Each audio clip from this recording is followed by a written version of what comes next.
Praise the Lord. आप सबको जय मसीह की। मैं परमेश्वर का धन्यवाद देता हूं एक बार फिर से कि परमेश्वर ने मौका दिया है कि हम उसके वचन पर मनन करें। आज का जो वचन है, हम जानते हैं कि जो इंडियन क्रिकेट टीम है जो महिलाओं की, उन्होंने वर्ल्ड कप जीत लिया है। मेरी तरफ से, मेरी मिनिस्ट्री की तरफ से और मेरी टीम की तरफ से इंडियन क्रिकेट टीम को हृदय से हार्दिक बधाई।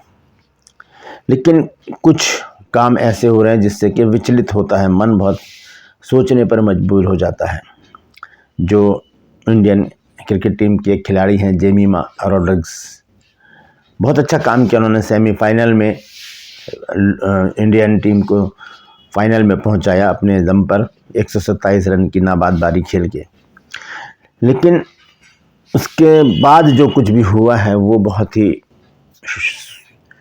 गंभीर मसला है, क्योंकि एक अच्छा काम करने के बाद भी अगर आपको ट्रोल किया जा रहा है तो फिर इससे बड़ी विडंबना और कोई हो ही नहीं सकती। सोशल मीडिया पर हो या कहीं पर भी हम देखते हैं तो जेमिमा के साथ बड़ा गलत व्यवहार किया जा रहा है। जब फाइनल में एक कैच छोड़ा जेमिमा ने, 27 रन पर आउट हो गई, तो लोगों ने बहुत गलत कमेंट्स किए। लोग कह रहे थे कि शायद आज जीजस जो है वो छुट्टी पर है, संडे है, आज जीजस छुट्टी पर है, इसलिए जेमिमा नहीं खेल पाई इस ढंग से। और भी बहुत कुछ कहा जो मैं कह नहीं सकता। तो बहुत कुछ अभी तक ट्रोल कर रहे हैं, लेकिन एक बहुत अच्छा तरीका जेमिमा ने अपनाया जवाब ना देकर। क्योंकि एक वचन जो सेमीफाइनल दिन जेमिमा ने बोला था वो था निर्गमन 14 अध्याय के 14 पद में कि यहोवा आप ही तुम्हारे लिए लड़ेगा, इसलिए तुम चुप रहो। शायद वो वचन जेमिमा के रग रग में फंसा हुआ है, इसीलिए वो अभी भी शांत है, किसी को कोई जवाब नहीं दिया। क्योंकि हम जानते हैं, हम प्रभु के लोग हैं, हम जानते हैं कि अगर हम बोलेंगे तो शैतान को मौका मिल जाएगा अटैक करने का। इसलिए हम शांत रहते हैं, हम परमेश्वर को मौका देते हैं काम करने का। तो आज हम इस विषय पर देखेंगे कि जो परमेश्वर की बेटी है उसकी नाम धराई हुई है, तो उसके विषय में परमेश्वर क्या कहता है, परमेश्वर क्या करेगा उस बेटी के लिए। तो बने रहिए मेरे साथ, पूरा संदेश सुने और इसे शेयर करें ताकि और भी लोग इन बातों को जानें। Praise the Lord. True pulse में आज का सवाल है, आपको बताना है कि गिलगाल में क्या हुआ था। गिलगाल में क्या हुआ था? एक जगह का नाम है गिलगाल, वहाँ पर बहुत बड़ा काम हुआ था एक। जानते हैं तो कमेंट्स में लिख दीजिए, नहीं तो डिस्क्रिप्शन में आपके सवाल का जवाब मिल जाएगा। आइए एक छोटी सी प्रार्थना करते हैं, उसके बाद वचन में चलेंगे। प्रभु जी, मैं धन्यवाद देता हूँ आज की सुबह दिखाने के लिए और विनती करता हूँ प्रभु आज के वचन को भी शेयर करने में मेरी मदद सहायता कर। मेरे होठों को, मेरे दिल दिमाग को छूकर ब्लेस कर। मेरी आत्मा, मेरा शरीर तेरे ही कब्जे में रहे, ताकि बोलने वाला मनुष्य नहीं बल्कि तेरा आत्मा हो। जो भी गुड़ भेद की बातें आज के वचन में छिपी हैं वो हम पे प्रकट करना है। प्रभु जी, जितने भी लोग इस वचन को देख रहे हैं, सुन रहे हैं, सब पर मैं तेरी आशीष बोलता हूँ। हर एक को आशीषित कर, हर एक की रोग, बीमारी, चिंता, परेशानियों को अपने सामर्थ्य नाम के द्वारा दूर कर दे। यीशु नासरी के नाम से मांगते हैं, आमीन। Praise the Lord. तो आज का जो संदेश है वो है प्रभु की बेटी जेमिमा रॉड्रिग्स के विषय में, क्योंकि हम देख रहे हैं कि उसे बहुत ज़्यादा ट्रोल्स किया जा रहा है। लोग पता नहीं क्या अनाप शनाप बोल रहे हैं, क्योंकि वो क्रिश्चियन है, ईसाई है। इसीलिए वो उससे 1 साल पहले ही उनके पापा पर इल्ज़ाम लगा था कि वो धर्मांतरण करते हैं, लेकिन ऐसा कुछ भी नहीं पाया गया। क्योंकि उन पर इल्ज़ाम लगा था कि जहाँ पर वो क्रिकेट सीखने जाती हैं जिम खाना में, खार जिम खाना में, उसे यूज़ किया उनके पापा ने मीटिंग्स के लिए। लेकिन बहुत छानबीन करने के बाद भी ऐसा कुछ नहीं मिला, ये मुझे खबर मिली है। आगे मैं नहीं जानता कि ऐसा और क्या है, लेकिन हम देखेंगे कि एक नाम धराई की जा रही है जेमिमा की। कुछ गलत सलत बोला जा रहा है, और जैसे कि मैंने बताया फाइनल में जब वो कुछ कर नहीं पाई, ज़्यादा 27 रन पे आउट हो गई और एक कैच भी छोड़ दिया, तब लोगों ने बहुत ट्रोल किया, यहाँ तक कि जीजस को भी बीच में लाए और बहुत कुछ बोला। तो ये क्या है, ये प्रवृत्ति क्या है? क्या अगर जेमिमा अगर क्रिश्चियन नहीं होती तो क्या होता? तो आज हम उसको सर पे बिठा के रखते। लेकिन इंडिया में चाहे कितना भी उन्हें ट्रोल्स किया जाए, लेकिन पूरे विश्व में उस बेटी ने प्रभु यीशु मसीह के नाम को ऊंचा किया है, पूरे विश्व में। चाहे कहीं की भी वीडियोस देख लीजिए आप। कल मैं देख रहा था दूसरे देश की जो वीडियो, वो जेमिमा के बारे में बहुत ज़्यादा अच्छा बोल रहे थे और उसको इनकरेज कर रहे थे। तो क्या वजह है यहाँ पर, ऐसा क्यों होता है? क्या जाति हर एक चीज़ से बढ़कर हो गई? क्या जो परफॉर्मेंस है वो जाति से कमतर है? हमें उस समय को देखना चाहिए जिस समय उस लड़की ने काम किया। अगर वो 0 पर आउट हो जाती या 27 पे उसी दिन आउट हो जाती तो क्या भारत फाइनल में पहुंचता? क्या भारत फाइनल मैच जीत सकता था? नहीं जीत सकता था। तो फिर ऐसा क्यों कर रहे हैं लोग? ऐसा क्यों कर रहे हैं? क्या क्रिश्चियन होना गुनाह है? क्या क्रिश्चियन होना गुनाह है? अगर है तो बताएं कैसे? अगर क्रिश्चियन होना गुनाह है तो कैसे गुनाह है?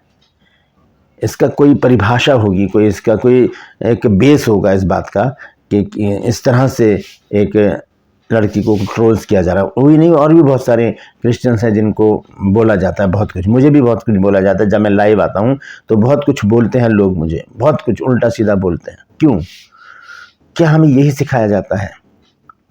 हम देखते हैं कि जब जेमिमा की नाम धराई होती है, एक लड़की जब रोती है स्टेज पे, उसकी ज़िंदगी के बारे में हम सब जानते हैं। कोई एक रोग है, चिंताएं हैं, परेशानियां हैं, डिप्रेशन में अपने जीवन को व्यतीत किया, टीम से निकाली गई, लेकिन फिर जब दोबारा मौका मिला तो उसको दिखा दिया उस बेटी ने संसार को कि मैं भी कुछ हूँ।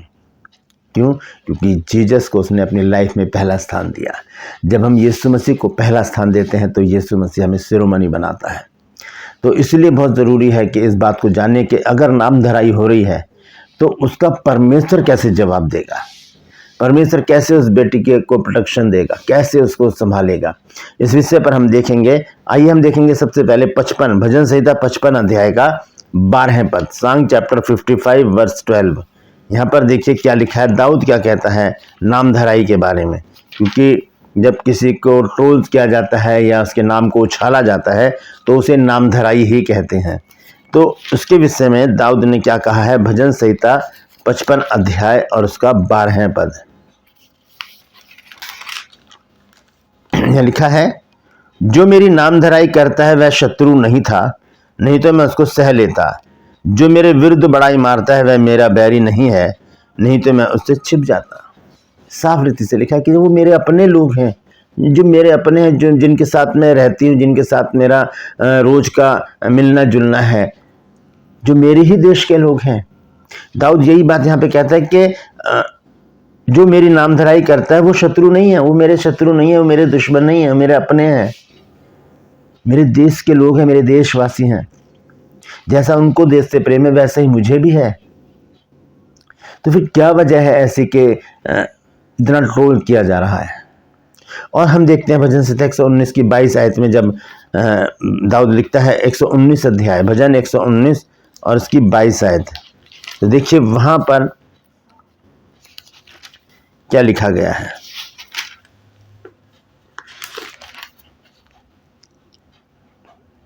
मेरी नामधराई और अपमान दूर कर, क्योंकि मैं तेरी चितौनियों को पकड़ी हूं। एक प्रार्थना है यहाँ पर दाऊद की, जो नामधराई हो रही है उसे दूर कर दे प्रभु।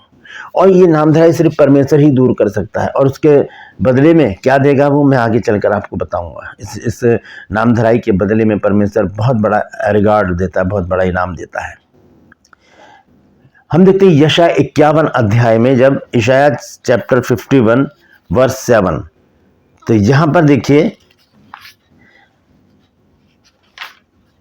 नामधराई के विषय में क्या लिखा है। नामधराई का मतलब है बदनामी करना। हे धर्म के जानने वालों, जिनके मन में मेरी व्यवस्था है, तुम कान लगाकर मेरी सुनो। मनुष्यों की नामधराई से मत डरो और उनके निंदा करने से विस्मित न हो। यहाँ पर परमेश्वर एक सांत्वना दे रहा है उनको जिनकी नामधराई होती है, जिनको बदनाम किया जाता है, जिनको ट्रोल्स किया जाता है। परमेश्वर यहाँ पर कहता है कि हे धर्म के जानने वाले, क्योंकि धर्म के तो जानने वाले हैं। क्या वो बिटिया धर्म के जानने वाले नहीं थे जिसने लाखों लोगों के सामने स्क्रीन के सामने कहा कि जीसस को मैंने याद किया, और वो वचन याद किया जिसके कारण मैं वहां पर खड़ी रही। वो धर्म के ही तो जानने वाले हैं। लिखा है, हे धर्म के जानने वालों, जिनके मन में मेरी व्यवस्था है, तुम कान लगाकर मेरी सुनो। मनुष्यों की नामधराई से मत डरो और उनके निंदा करने से विस्मित ना हो। ये परमेश्वर की सांत्वना है उन सब के लिए, जमीमा के लिए तो है ही, उन सब के लिए भी जो आजकल इस विरोध को सह रहे हैं हमारे देश में, उनके लिए एक सांत्वना है कि मत डरो उनसे। और हम देखते हैं जब 25 अध्याय में, यशायाह 25 के 8 अध्याय में, 25 अध्याय के 8 पद में, तो देखिए वहाँ पर भी कुछ इसी प्रकार से परमेश्वर का वचन हमें बताता है। यहाँ लिखा है, वह मृत्यु को सदा के लिए नाश करेगा और प्रभु यहोवा सबों के मुख के आंसू पोंछ डालेगा और अपनी प्रजा की नामधराई सारी पृथ्वी पर से दूर करेगा, क्योंकि यहोवा ने ऐसा कहा है। सारी पृथ्वी पर से वो नामधराई को दूर कर देगा। ये सब परमेश्वर के हाथ में है। लोग करते हैं, करते रहें, वो उनकी प्रवृत्ति है। बिच्छू का आदत है डंक मारना, वो मारेगा। सतर्क हमको रहना है, हमें सिर्फ परमेश्वर के हाथ में अपने आप को सौंप देना है, जैसे कि इस बिटिया ने किया है। तो बहुत ज़रूरी है कि हम इन बातों को जानें। और देखिए इसको अगर हम पढ़ें, 37 अध्याय में भी कुछ लिखा है नामधराई के विषय में। यशायाह 37 अध्याय, यशायाह चैप्टर 37 और वर्स 23।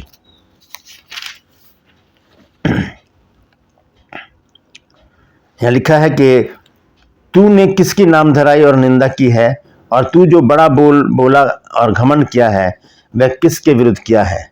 इज़राइल के पवित्र के विरुद्ध। यहाँ परमेश्वर कहता है कि जो तुम्हें छूता है वो मेरी आंख की पुतली को छूता है। जो तुम्हारी नामधराई कर रहा है वो मेरी नामधराई कर रहा है। यहाँ पे साफ लिखा है, परमेश्वर हमारी ओर से लड़ रहा है। जो वचन उसने, बिटिया ने, जेमिमा ने उस दिन बोला था कि परमेश्वर आप ही तुम्हारे लिए लड़ेगा, इसलिए तुम चुप रहो, ये बात यहाँ पर भी प्रूफ हो रही है। 23 आयत में, यशायाह 37 की 23 आयत में, तूने किसकी नामधराई की और किसकी निंदा की है? तू जो बड़ा बोला और घमंड किया है, वह किसके विरुद्ध किया है? इज़राइल के पवित्र के विरुद्ध, यानी कि परमेश्वर के विरुद्ध। हमें करना क्या है? हमें चुपचाप से सह लेना। यीशु मसीह ने कहा, कोई तुम्हारे इस गाल पे थप्पड़ मारे तो ये भी उसकी ओर फेर दो। ये शिक्षा है बाइबल की। हम किसी से लड़ते नहीं, हम आपस में ही लड़ते हैं। तो यहाँ पर आज परमेश्वर हमें कुछ बताना चाह रहा है, तो उस पर गौर कीजिएगा। अगर कोई ट्रोल्स हो रहा है, किसी के नाम धराई हो रही है, तो वो ये ना सोचे कि वो मेरे ऊपर हो रहा है, वो परमेश्वर को ललकारा जा रहा है। परमेश्वर अपना आप उसका लेखा लेगा। और जब हम इसको सह लेंगे, जब हम शांत हो जाएंगे, जब हम चुप रहकर इन बातों को सह लेंगे, तब परमेश्वर इसका बड़ा इनाम हमको देगा, बड़ा इनाम देगा।